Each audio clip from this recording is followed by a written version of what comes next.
Y vamos a platicar directamente con la doctora, la especialista, para entrar a detalle de este padecimiento, y también está con nosotros ya nuestro testimonio. Agradezco a la doctora Paola Quinara Reyes, ella es especialista en reumatología. Doctora, bienvenida. Muchísimas gracias por estar con nosotros. Muy buenos días. Y agradezco también a la señora Graciela Cruz. Doña Graciela, muchas gracias por estar con nosotros. Gracias. Usted es testimonio vivo y una paciente que fue diagnosticada precisamente con lupus. Claro. ¿Qué es el lupus, doctora? El lupus es una enfermedad autoinmune. ¿Qué quiere decir esto? La inmunidad son tus defensas, las que habitualmente te protegen contra virus, parásitos, bacterias. En esta enfermedad tienen una alteración, una mutación genética que hacen que tu propia inmunidad empiece a atacar tu sistema. Pueden ser lupus eritematoso sistémico, se llama sistémico porque te puede afectar desde piel hasta órganos internos, articulaciones. Tiene una variedad de síntomas que tiene este O sea, nuestro propio sistema, que nos tiene por origen o causa defender de cualquier invasión, de bichos, virus, etcétera, etcétera, se vuelve en nuestra contra. Sí. Algo falla y dice, espérame tantito, no te voy a proteger. Eso es lo que sucede básicamente, para ponerlo como en palabras comunes. Sí. ¿Y qué ocurre entonces? ¿En ese momento le abre la puerta a las infecciones? Hay algo muy paradójico. Si bien el sistema inmune debería de protegernos en forma normal contra las infecciones, en los pacientes con lupus eritematoso y otras enfermedades como artritis reumatoide, esclerosis sistémica, tienen mayor riesgo de infección. Este sistema inmune no se empieza a atacar nuestro propio organismo, pero cuando se encuentra con un patógeno, con una bacteria o microorganismo, no sabe qué hacer con él y le permite las infecciones también. Entonces, los pacientes con lupus tienen mayor riesgo a infecciones, tanto por el tratamiento que nosotros damos, porque tenemos que bajar las defensas, porque son sus defensas las que lo están atacando, como por propia patología de la enfermedad. Pues es una enfermedad grave, doctora, porque finalmente el que nuestro propio sistema inmune nos haga una mala jugada y en lugar de protegernos, le abra la puerta a las infecciones y otras enfermedades, y además ataque a la piel, a las articulaciones, los riñones, el corazón, los pulmones, significa que tiene que ser una enfermedad que se tiene que diagnosticar rápido y certeramente. ¿Ocurre así o no? No, por desgracia no ocurre así. No todos los pacientes con lupus van a tener los mismos síntomas. Es una enfermedad con una amplia gama de manifestaciones. A veces los pacientes van dando tumbos, primero con el ortopedista o médicos generales que piensan o no tienen idea de esta enfermedad, aunque es bastante común, como las cifras que tú expusiste. En México no se tiene tanto auge de estas enfermedades a nivel de medicina general. Entonces tardan mucho tiempo. Hay pacientes que tardan 1 a 2 años al diagnóstico y llegar al especialista. Y tiempo vital para que la gente pueda tener un tratamiento adecuado. Antes de platicar con usted, señora Graciela, vamos a conocer a continuación, en producción me indican que ya tenemos listos una serie de gráficos para compartirlos contigo e ir entendiendo un poco más lo que se trata el lupus, este tipo de enfermedad que ya nos comentaba la doctora. Es una enfermedad autoinmune, que es el propio sistema inmune el que nos causa una mala jugada. El nombre de la enfermedad es lupus eritematoso sistémico. Ahí lo tienes en pantalla para entender básicamente más a detalle de lo que estamos hablando el día de hoy en Código Salud. Ya te lo decía, es una enfermedad autoinmune, crónica, prácticamente incurable. Sí. Es tratable siempre y cuando, obviamente, esté bien identificada, porque además tengo entendido, doctora, que hay varios tipos de lupus, ¿no? Más adelante vamos a ver cuáles son los más comunes. Los síntomas son fatiga, salpullido, dolor de articulaciones y fiebre, la mayoría de las cosas. ¿Estamos en lo correcto, doctora? Claro que sí. Ahí lo tienes. Fatiga, como que es un caso muy común. Además afecta, como ya lo decía la especialista, el sistema nervioso, la médula ósea, las articulaciones. Ya comentábamos que el corazón, el riñón, el pulmón, los vasos sanguíneos, incluso el cerebro. Imagínate, por eso es tan importante esta enfermedad, que sí se presenta de una manera vasta, por decirlo de alguna forma, en nuestro país, según datos del Instituto Mexicano del Seguro Social. Vamos a platicar directamente con la señora Graciela. Señora Graciela, ¿cuándo le fue diagnosticado el lupus y qué tipo de lupus tiene usted? Tengo el eritomatoso sistémico. El sistémico lo tiene. Ese me lo detectaron en 2011, a fines de 2011. Y antes de esto, ¿también pasó por muchísimos doctores? O sea, ¿anduvo de arriba para abajo? Anduve nada más con un doctor. Ajá. Fue en el hospital de la Ciudad de México. Sí. Pero tengo una sobrina que es enfermera y empecé con las articulaciones. Se me hinchaban. ¿Y qué le decían al principio? Antes de decirle que era lupus, ¿con qué otra enfermedad le confundieron? Pues no me daban un diagnóstico bien, como nada tal. Más, como tal, no. ¿Y entonces qué le decían? Pues nada más me decían que posiblemente, le comenté a la doctora que posiblemente era le dije, no lo puedo pronunciar. Fibromialgia, lo que Fibromialgia. estábamos hablando hace ratito, si tuvieron la oportunidad de ver, algo similar. Algo similar, que eran las articulaciones, pero no me dieron tratamiento y entonces fue cuando ya recaí, ya no me podía levantar porque ya no me respondían las articulaciones, el cuello, y esta sobrina afortunadamente, pues como yo ya no podía salir, me tomaba muestras de sangre y las llevaba al hospital donde trabajaba y ahí fue como me fueron descartando muchas enfermedades hasta llegar al diagnóstico. Cuando usted, señora Graciela, no se podía mover, que ha de ser desesperante querer moverse y no poder dar el paso o mover un brazo o una mano para agarrar, por ejemplo, un tenedor, ¿le dolía? Sí, también. Es doloroso, no tiene uno fuerza. No hay fuerza. Diagnosticar el lupus, digamos, ¿qué comienza a hacer usted? ¿Cómo cambia su vida?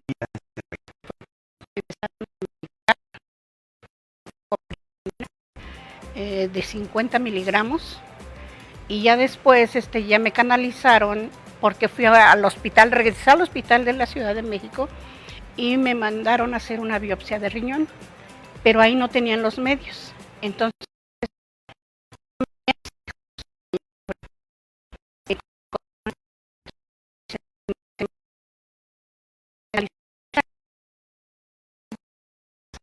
¿Y ha notado una mejoría, señora? Bastante. Yo ya andaba con bastón, adelgacé mucho, parecía una persona de la tercera edad ya, bueno, aún siendo ahorita, pero ya no podía caminar. Digamos, o sea, ya usted batallaba mucho para hacer cosas. Sí, ahora ya retomó prácticamente su actividad cotidiana con el tratamiento. Con ese tratamiento. Doctora, le comentaba viendo los gráficos que le presentamos aquí a la gente a través de la señal del Heraldo Televisión y Código Salud, veíamos que existen diferentes tipos de lupus. ¿Cuántos existen y cómo se manifiestan? Bueno, de hecho ahora los especialistas estamos discutiendo sobre las manifestaciones de lupus porque son variables.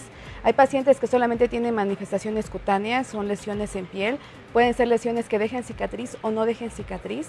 Hay pacientes que tienen afectación articular, dan artritis, a veces se confunden con artritis reumatoide, pero son parecidas a las enfermedades, pero sí tienen puntos muy diferentes. Pueden tener nefritis lúpica, que es afectación de las más graves que tenemos. Neurolupus, nefritis lúpica, neurolupus y afectación pulmonar son los 3 órganos que más dan secuela o daño en estos pacientes. Y es grave porque finalmente es una afectación directa a órganos internos del cuerpo. Exactamente. Entonces, depende mucho de esto. A veces los pacientes empiezan como lesiones cutáneas, después de un tiempo llegan a desarrollar las afectaciones sistémicas y no un paciente va a tener todas al mismo tiempo, puede solamente quedarse en alguna de estas manifestaciones. Y vaya, ustedes ven más casos, por ejemplo, el origen propiamente del lupus que veíamos al principio, el sistémico, ¿es el más común en nuestro país o ya están notando algún tipo de presencia de otra característica de lupus entre la población afectada en México? No, la afectación es sistémica, por ejemplo, general. La afectación es sistémica. A veces pueden llegar a tener nada más manifestaciones cutáneas, pero cuando hacemos muestras de sangre pueden tener anemia, pueden tener una anemia que llamamos hemolítica, que sus células están siendo destruidas por el sistema inmune, pueden tener citopenias, que son descenso de celularidades en la sangre, y eso ya se considera una manifestación sistémica de la enfermedad, aunque solamente clínicamente el paciente se vea con lesiones cutáneas. Ya, y el tratamiento tiene que ser muy amplio, como veíamos en el caso anterior del tema de la fibromialgia, que tiene que ser un concepto en la que participan diferentes especialistas. ¿Lo mismo ocurre con el lupus? Claro que sí, de hecho, reumatología es el que lleva la batuta, pero obviamente si hay afectación neurológica, lo tenemos que ver el neurólogo, con el neurólogo a la par el paciente, o si tiene afectación renal, con el nefrólogo o neumólogo si tiene afectación pulmonar. Las lesiones cutáneas también la vemos mucho con el dermatólogo, entonces tenemos que tener un grupo multidisciplinario para poder tratar a este paciente y decir, bueno, porque el paciente puede enfermarse de otra cosa, ¿no? Entonces decir, esta manifestación es por lupus, vamos a hacer este plan de tratamiento para que tenga la mejor respuesta del paciente. Como lo vimos también en el tema anterior que le pregunté a la especialista, ¿cuál es, digamos, el síntoma clave que nos tiene en ese momento a arrojar como un foco rojo de alerta para decir, vamos directamente con el especialista? En el caso de lupus, a pesar de que hay estas variantes, ¿no?, de lupus, ¿cuáles serían los casos específicos o los síntomas específicos que nos tienen que alertar que pudiéramos tener la enfermedad?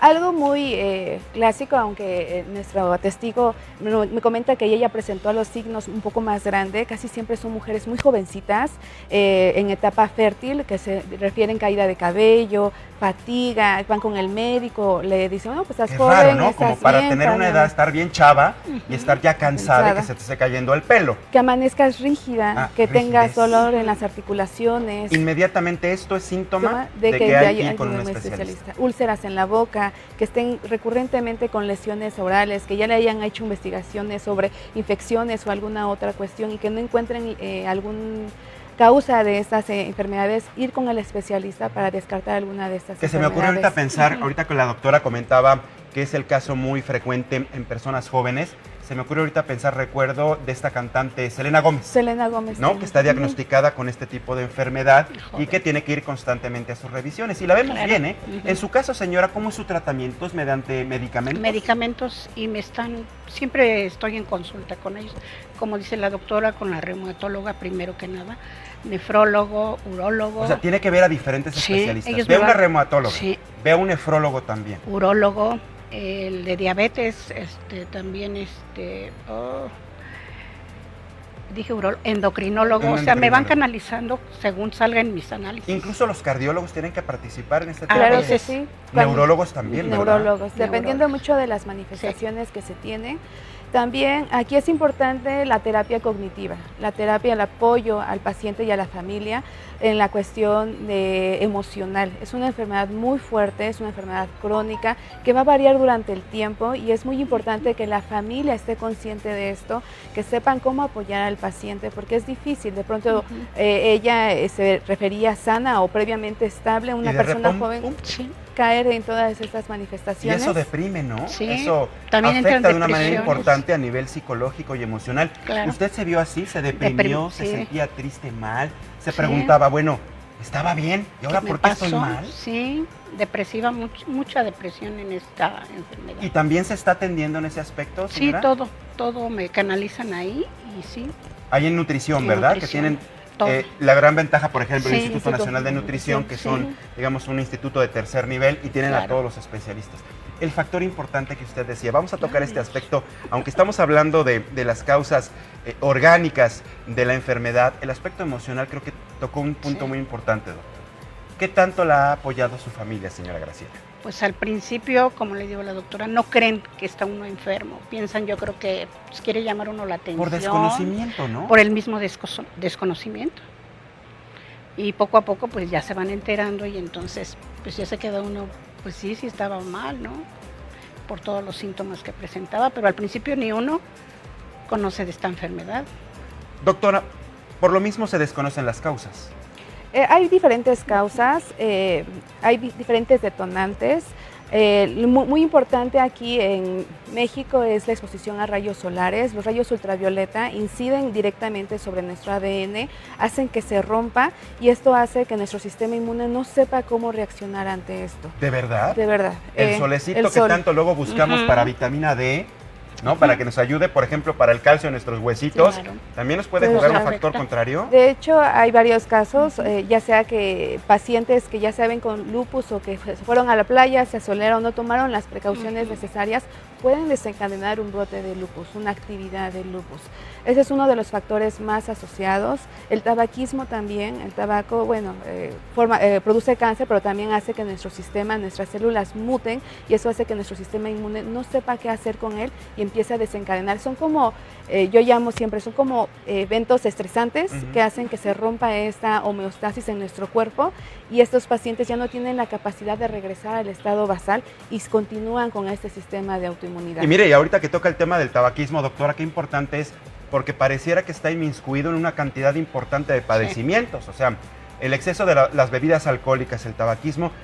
Si no estás enterado, un cigarro contiene más de 2.500, 3.000 sustancias tóxicas. Un 20%, me decía un especialista, tiene que ver con factores cancerígenos, por ejemplo. Y el resto, ¿cómo puede tener una afectación importante a nivel del organismo que se pueden presentar una serie de enfermedades? El lupus es una de ellas. Sí, sí, sí. Increíble. A bajarle al cigarro, chavos, a bajarle al cigarro, porque definitivamente, a lo mejor en el momento nos gusta, sabe rico el cigarrito o pero nos a la desestresa, pero ¿cómo nos hace daño a la larga, verdad? Sí, hay varios factores y infecciones a veces también. No se han asociado a un patógeno, digamos, esta bacteria o este virus desencadena, pero se ha visto que estos sistemas inmunes no tienen esa capacidad de regular las respuestas inmunes. Se encienden y ya no saben cómo parar. ¿Qué hay del estrés? Porque el estrés, bien dicen que es el mal del siglo XX y siglo XXI, que la gente cuando estamos en un estrés tremendo, pues somos factibles. Igual le abrimos la puerta a una cantidad de infecciones y enfermedades porque precisamente nuestro sistema inmune se reduce. ¿El estrés también juega un factor importante en el lupus? Sí, bueno, de hecho el estrés, hay varias sustancias, varias hormonas, dentro de ellas es el cortisol. El cortisol es una sustancia que nosotros producimos a nivel de nuestras glándulas suprarrenales y tiene un efecto también en nuestro sistema inmune. Entonces se ha visto que el estrés, la depresión, puede activar más la enfermedad como tal. No sabemos qué es lo primero, lupus y después depresión o lupus, pero sí van muy de la mano también. Van de la mano. Entonces, ¿tratamiento de por vida también? Tratamiento, seguimiento, porque a veces podemos entrar en remisión la enfermedad, podemos tener al paciente como si no tuviera esta enfermedad, pero hay que tenerla en vigilancia porque, como te comentaba, hay manifestaciones que no vemos clínicamente, que el paciente dice, me siento bien, pero cuando hacemos análisis vemos algunas variaciones en sus células que nos dicen, aunque el paciente se sienta bien, tiene cierta actividad de lupus. Por eso hay que estar al pendiente y es como decía la señora Graciela, se siente bien, pero no por eso hay que dejar de acudir a sus visitas con el doctor para que la estén checando constantemente. ¿Cada cuánto va a nutrición? Pues yo voy a veces voy todo un mes seguido, cada tercer día, a veces me dejan descansar porque me encuentran estable y así me van saliendo las citas conforme me encuentren en los doctores. Ahorita está bien, ¿verdad? Estoy bien. Qué bueno, señora. Pues nos da muchísimo gusto que nos haya a acompañado esta mañana aquí en el estudio de Heraldo Televisión para darnos su testimonio de lupus. Sígase cuidando. Es importante que vino precisamente para que muchas personas vean su caso, pongan atención, no dejen pasar los síntomas y acudan directamente con el doctor. Señora Graciela, muchísimas gracias. Igualmente. Doctora, ¿cómo la localizamos en redes sociales? En redes sociales estoy como consultorio reumatología, mi nombre Paola Quinara Reyes Loyola. Estoy en el Hospital Ángeles Mosel y en el Hospital CAMI. Son mis dos instituciones en donde Pues muchísimas gracias a las dos por haber estado con nosotros para platicar de este tema y bienvenidas aquí a su casa. Que gracias, muy amable. Muchas gracias. Muchísimas gracias, doctora. Muchísimas gracias, señora Graciela.